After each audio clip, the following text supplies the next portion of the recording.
strive after those goals and be confident and comfortable with where you are. You really do need to rely on all this network of agents around you who have been there and done that. You have to care.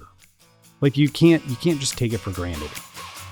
Welcome, everyone, to the Closing Table Podcast, real accounts from real estate professionals brought to you by WindowStill. I'm your host, Kat Schooler, and today we've put together for you the best advice from the amazing agents we've talked to. We have their biggest lessons learned that sometimes they had to learn the hard way, and we are sharing them here with you today so that hopefully you don't have to. So whether you're just getting started in your real estate career or you're looking to level up, there is something here for everyone. So without further ado, let's get into our agents' biggest lessons learned. I'd say number one, social media is definitely your friend. Social media can get a really bad rap, but if you use it in the right way and stay positive and embrace it, it's free. It's an organic way to reach people. And it's just a great way to connect. In fact, my first listing came from Facebook. And, it's hard to put yourself out there, but I think just getting it done is better than getting it perfect, right? So if you focus on perfection, you're never going to do it. So just start small, get yourself out there. So embracing social media was definitely the first thing that came to mind. Number two, even this year, I learned a lesson: get everything in writing. Even if the real estate law states that you can verbally retract an offer or an agreement, get it in writing. That's something I've learned. Number three, this is huge, and I don't see everyone doing this. Learn to set and respect your boundaries.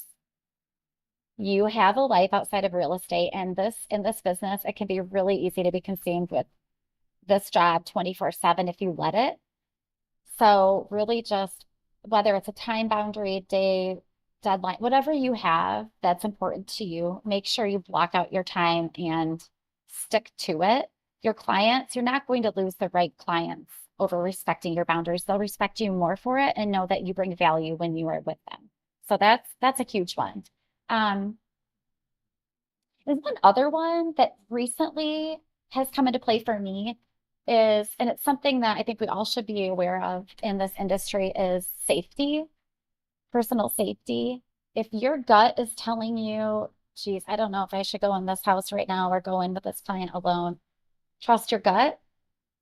It's not worth the risk, and it's not worth it. So I either bring another agent, a friend or a spouse, call the local police if you need some backup. I've actually done this a couple of times where I thought I was going to a house, meeting someone there, or not, I'm sorry, not meeting the client there, checking out maybe a vacant house, for example, and there were windows broken out. And I thought there might be a squatter in that house. There might be someone in the house who shouldn't be. And so just calling the local law enforcement, they are so helpful. I felt like it was such an inconvenience, but they've told me time and time again, hey, this is our job. We're happy to help. We're going to stay until you're done.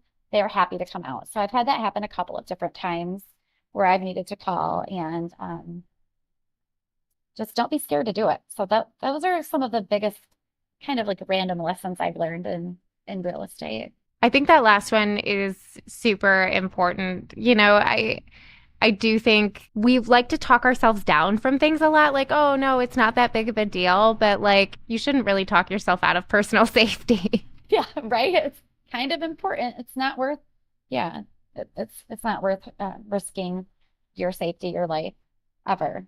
So trust your gut and use the resources that you have available at your fingertips as far as safety, like background checks.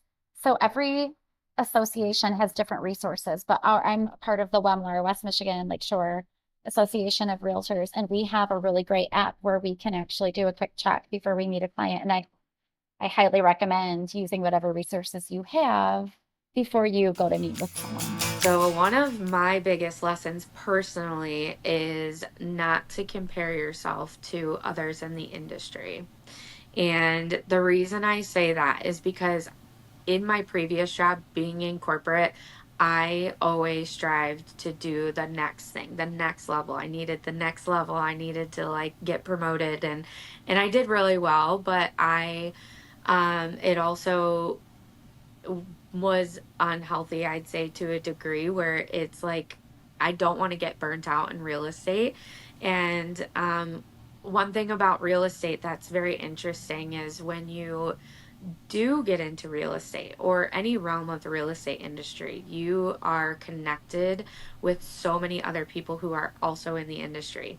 And everybody is promoting themselves to their sphere of influence. So you see constantly all the time people's wins on social media.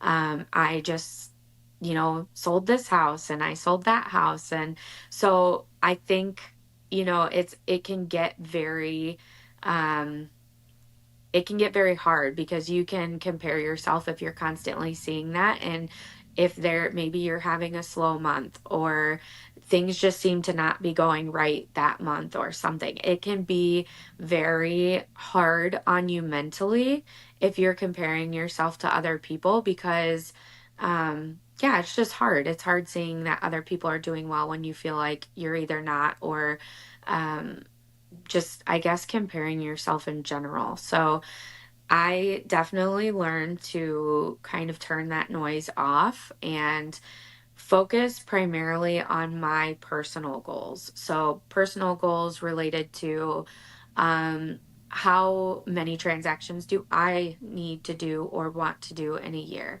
How much income do I need to bring in or want to bring in the year? How many other personal goals do I have? Last year, because I struggled with the rat race game all the time, I made it a big goal of mine to spend my time intentionally. And so I cut any wasteful time out of my calendar and I really did focus really heavily on where my time was spent. And that to me was like the best thing for my mental stability, just because making sure that I was doing what was good for my goals and my family, that's what really mattered. It's not really what everyone else is doing because there's 3,500 agents in the Grand Rapids area, and you've got people who have all different types of goals.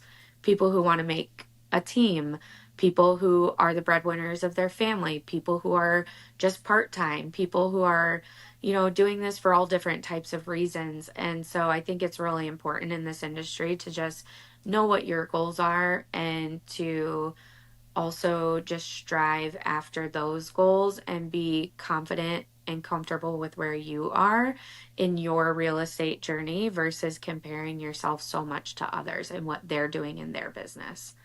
I think that's great advice for any industry, really. I'm curious if you don't mind sharing, like, what are some of the things you cut out, or like, how do you help keep the blinders up? Like, do you limit social media? Is it like going for walks, reading books? What is it for you? Yeah, so all of the above, actually. I actually did multiple things. I realized that initially I couldn't just see all of that daily. And so what I did is I just kind of muted certain, actually a lot of that on social media. I just muted it out of my feed just so that I wasn't seeing it because there's no way that you can just well, for me, I personally don't feel like I would just be able to like scroll by and just make myself not feel that way. So I felt like just muting it and having it kind of be out of sight, out of mind was really key for me. So from a social media aspect, that definitely was a big thing. Also, when I honed in on my social media approach, I actually started using my business manager. There's a business management section on social media that you can use where you actually schedule out different posts, different things like that. That if you're putting out just tips and whatnot. So I actually started using that, and I would do it like for a blocked time at the beginning of the week so that I wasn't spending even more unnecessary time throughout the week on social media. So that was a big thing for me, was just kind of getting comfortable with like, how much do I want to post? How much do I want to be visible? How much do I feel like I'm being told that I have to be more visible than I want to be. And, finding my boundaries with that, what I want to see and what I also want to post. So that was a big thing. And then also finding something that was truly a good release for me. So I took up reading actually. So I have always loved to read, but I used to read a lot of business titles and self help titles. I realized I just was getting like so tired and burnt out from those, and it constantly was making me feel, even while I was like reading and trying to decompress, that like I'm thinking constantly of like, oh, I got to be better at this and I have to do this better. So I actually started diving into more like novels just to see if I'd be more interested. And lo and behold, I love it so much. So it's kind of like my go to, I need to relax and take a minute to myself activity where I can just pick up my book and read and kind of escape into the book. So I do that. I also do start off my walk or my day every morning by taking a walk with my dog, getting like the sun on my face before I actually even get coffee for the day. It's very important to me that I start my days that way, just because I feel like it kind of starts my day with a more clear mind and I'm able to show up better for whatever the day has in store. Because whether I'm just kind of clearing my head or thinking of what the day has ahead for me, then I can kind of get together all my thoughts before I start really like diving into anything. So I would say those types of things definitely helped me out. And when I was in the restaurant industry, I did a lot with mindfulness as far as like I did meditation and different things to help like calm me down because it was just so stressful a lot of the time. So I actually still use some of those techniques. Like if I feel myself getting really overwhelmed or just kind of like overloaded, because we do have a busy season and, we're kind of on the tail end of it right now. But I do tend to have a really busy fall as well. So this is about the time in the year where I'm like starting to get to a place where I'm like, okay, I need to like bring in more zen. So I tend to like just listen to myself, listen to my mind, listen to my body, and know when those times are to like take a break and actually sit and literally breathe and just like make sure that I'm doing all the things that are necessary in order to keep my mental health and everything in check, just so that I can make sure I show up for my clients the best. I mean, that's really what it's for. It's about showing up for myself and my clients the best way I can. So, And so now that you're like, that this is your main focus, right? You said it was a goal for last year into this year. Like, mhm. what has that changed for you? Like, how has that affected your business? How's it going? Yeah, so I would say it has allowed me to feel a lot less stressed. Like, just being, I'm not chasing every single thing that comes my way. It's also coinciding with where I'm at in the timing in real estate for my career. So I'm a little over 4 years in, and this is about the time they always say that you start to get your repeat clients. People who bought with you a couple years ago will start to sell, and I'm 100% seeing that, which is great. So I'm like, I'm just loving that I'm getting that, the ability to work with past clients. It's a lot more helpful, I'd say. So I'm just at that point in my business where that naturally is not so stressful of just trying to continue to like find haphazardly all the time. I did start out with my brokerage on a leads program. And so in the beginning, I was taking every lead possible. I was running out all hours of the day. I think I put like close to like 40,000 miles, maybe more, on my car in the first year.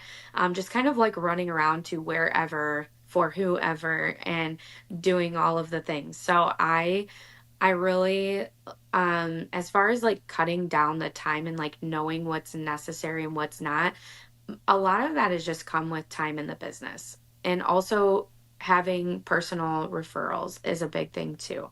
So I think with those two things, it just naturally has helped, along with those other things of knowing like when to prioritize certain things and when not to. Because I also came into real estate when it was the fast and furious. Like you had to, if you didn't show the house within the first like hour that you could, you weren't getting the house. So I was always on edge, like I have to do this now, now, now. And so it really became just kind of a I had to kind of let that go a little bit of the feeling of everything has to go, like be done immediately. And although I do everything that I need to, that is like pressing and timely, I also, for instance, one good example is if I know there are certain clients looking for a certain type of house.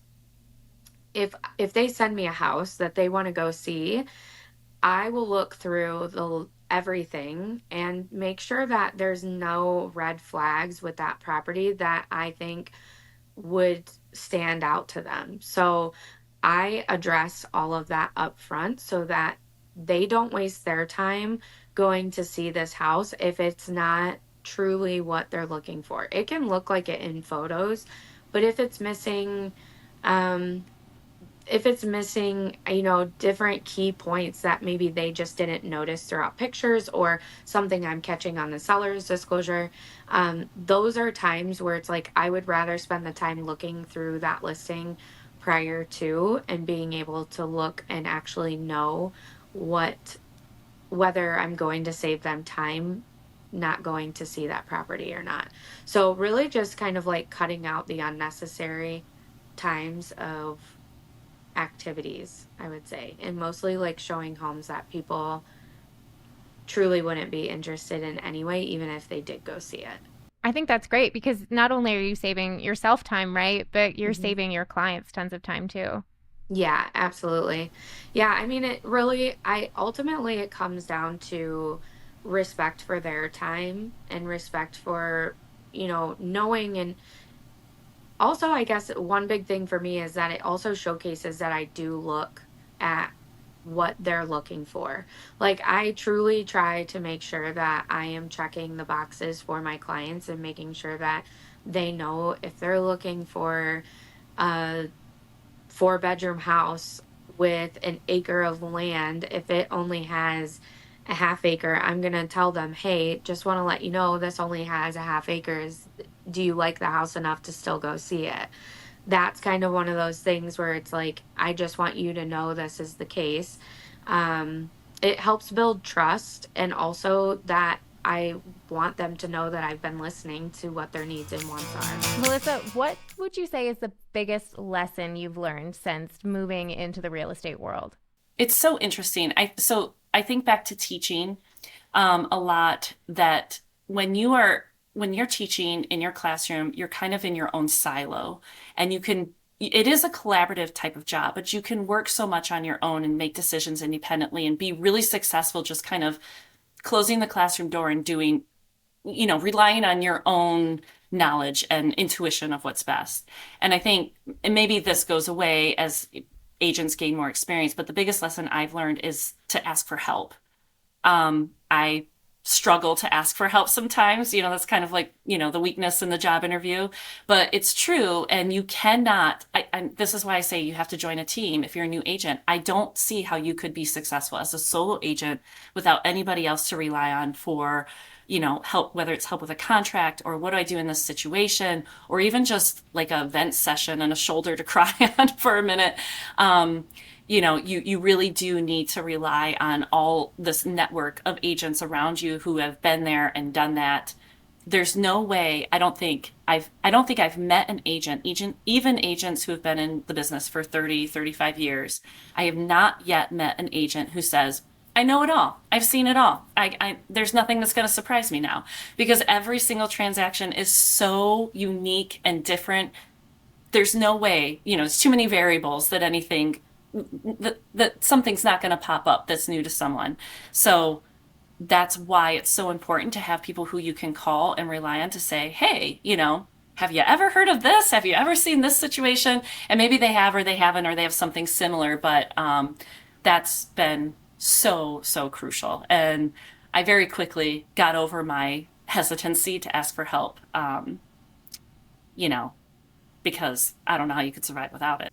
Okay, so another lesson that I've learned is the importance of listening to my clients, and not just in, a lot of people say that, like, oh, I listen to my clients. And I think it's kind of listening to the words that are coming out of their mouths, but reading between the lines. What are they really hinting at? What is really important here? Because I have found again and again that people come to you with a certain need or want or problem, and it's almost like the surface level. They're giving you like a proxy for what they actually really want or what's really going on.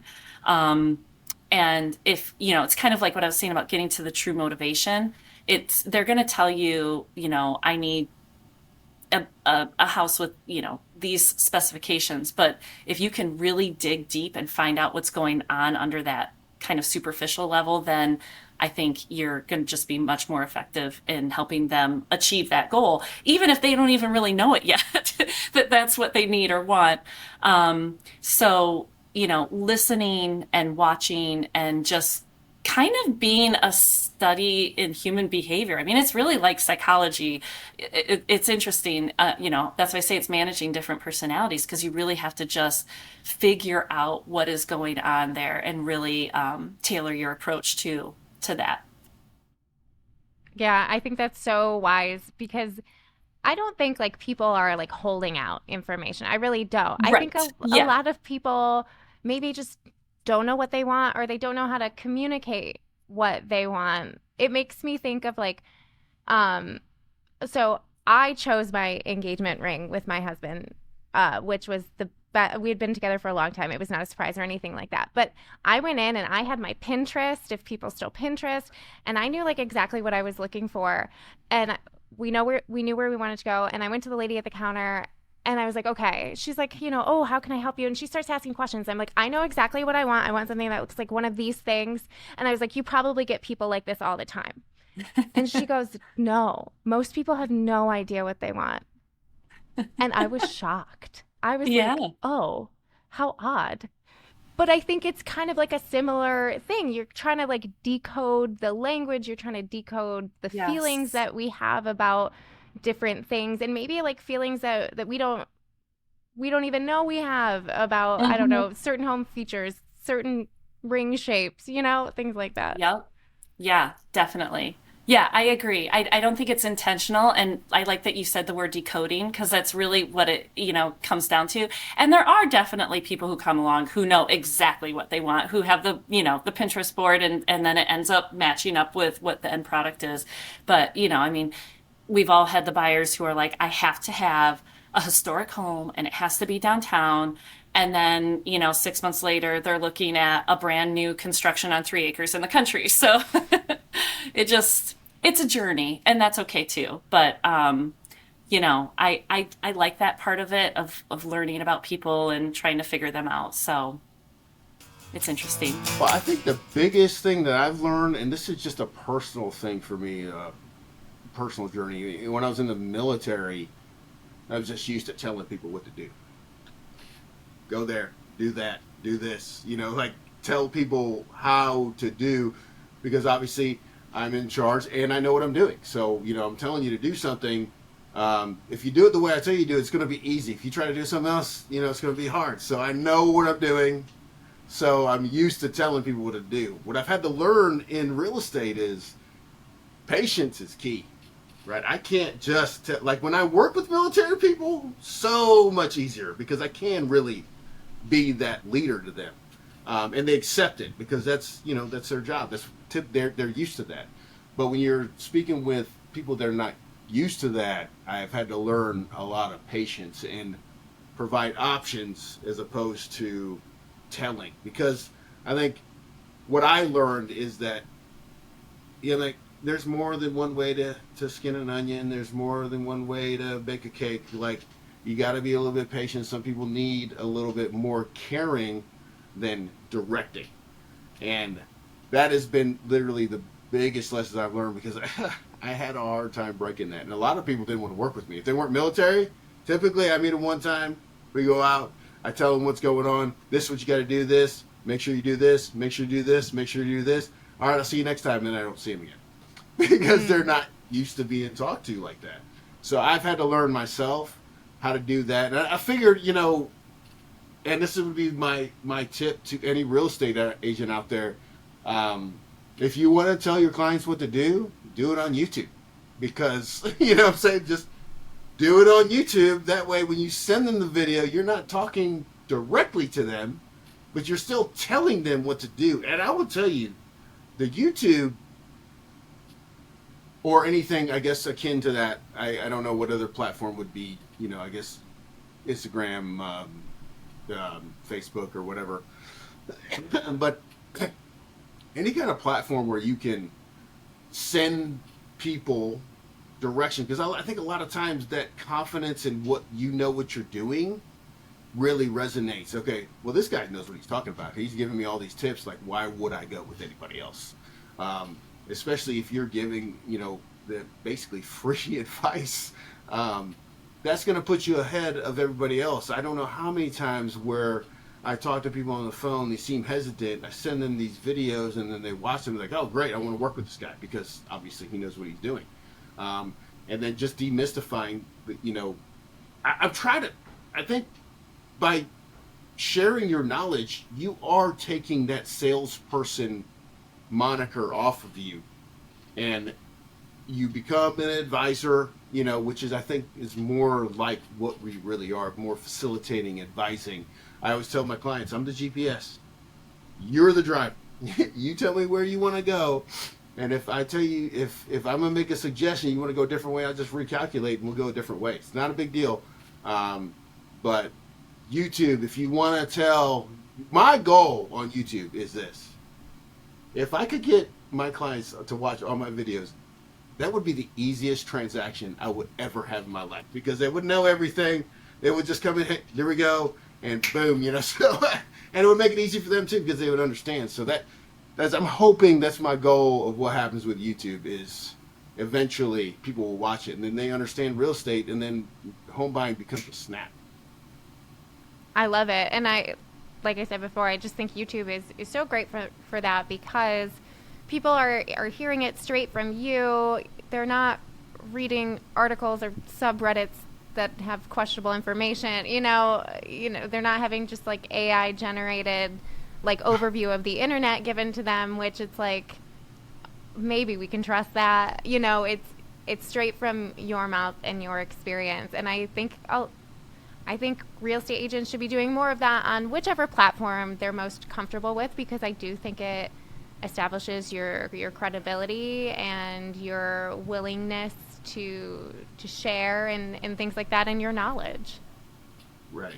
No, I think if there's a new agent coming in, and I think, to be honest with you, I learned a lot by having a YouTube channel, because a lot of times I'm interviewing lenders, I'm interviewing attorneys, and asking them questions. A lot of times, some of them I don't know myself. Just to give an example, I was talking to an insurance agent around here. Both videos I did with him, I learned so much just by listening to him, which gives me the ability to, when I'm walking the streets with my clients, I can give them that same advice because I heard it from the agent myself. So in doing the YouTube, I have learned myself, and which has made me, I think, a better agent. Yeah, and so much more well-resourced. The biggest lesson I think that I've learned over the period of 5-6 years that I've been involved in real estate on the residential side, I think it's just that you have to care. Like, you can't just take it for granted. It's not like somebody walking into a store and they put something on the counter and say, here's my money, do what you need to do. These are big transactions for people. And when you do a lot of deals, you're doing 20, 30 deals a year. sometimes you have to realize, like, yeah, me as the agent, I might be going through the motions, but for these people, they're discussing this day in and day out with their spouse, with their family, with their coworkers. Oh, how's the deal coming along? We know you're buying a house, or how are the sales going? And so sometimes I have to really reframe my approach and make sure, like, hey, it's not just me calling like, oh yeah, title company needs this. Let's get this together and send it over to them. Really in understanding that, hey, okay, here's where we're at in the process. Here's the steps we're looking towards, and here's where we are right now. So we really need to make sure that we're moving forward. Let's get this documentation. Let's understand where we're at in the process so we can keep moving forward to our closing date.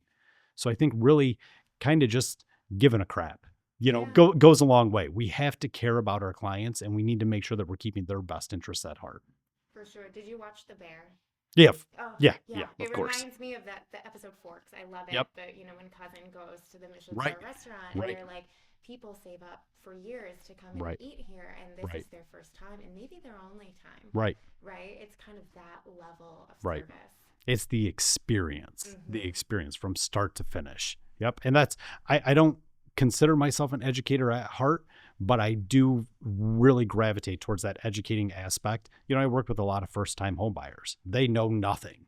They're about as green as they can be, especially in this day and age, because so much of the media is all doom and gloom and it's negative, so if we can get them in a position to get them pre-approved and go start looking at houses, and you kind of see their face light up, and I explained to them, I can't tell you what your gut will tell you about this house. Like, you're going to get a gut feeling. You're going to know this is the one. This one feels right. This one can feel like my home. I'm there to help answer questions. I want to move you through the process. I want to point out things that might become an issue. But at the end of the day, you have to make that decision. And I'm here to help guide you through there. And I really like that aspect of it. I don't know, maybe it's my paternal instinct, coming through, where I want to help these quote unquote kids, get into a home, and start their lives kind of fresh and new. Yeah, I think that's so great. Yeah, thank you. It is a ton of fun. I do have a great time with it. Thank you for listening to The Closing Table, brought to you by WindowStill. I'm Kat Schooler. Please be sure you're following our podcast on Apple or Spotify, and if you're part of our YouTube audience, make sure you hit that subscribe button. If you're enjoying this podcast, please feel free to leave us a comment or review. It helps us find more amazing listeners like you. Thank you so much, and we'll see you next time.